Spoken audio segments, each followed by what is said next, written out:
అందరికీ నమస్తే అండి. పండగ స్టార్ట్ అయింది కదా!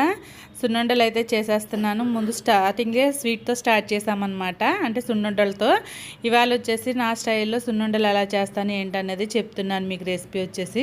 చాలామంది బెల్లంతో చేసుకుంటారు, పొట్టు మినపప్పుతో చేసుకుంటారు, సాయి మినపప్పుతో చేసుకుంటారు. బెల్లం అయితే ఐరన్ కంటెంట్ ఎక్కువ ఉంటుంది కాబట్టి చాలామంది బెల్లంతో తింటూ ఉంటారు. మినపప్పు, బెల్లం కలిపి. ఇంక మా ఇంట్లో అయితే పంచదార సున్నుండలు చేస్తున్నాను. మా పిల్లలకి, మా వారికి, మాకు చాలా ఇష్టం అన్నమాట ఇదైతేని. ఇప్పుడు ముందుగా సాయి మినపప్పు కానీ గుళ్ళు కానీ తీసుకుని డ్రైగా రోస్ట్ చేసుకోవాలండి.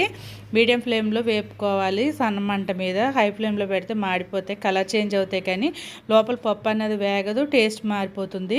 అలా వేగిన తర్వాత కొంచెం బియ్యం గింజలు కూడా వేయించుకుని అవి కూడా కలుపుకొని మిల్లు పట్టించేసుకోవాలి. కేజీ గుళ్ళకి కేజీ షుగర్ అనేది యాడ్ చేసుకోవాలండి. రెండు ఈక్వల్గా బిల్లులో అయితే పట్టేస్తారు.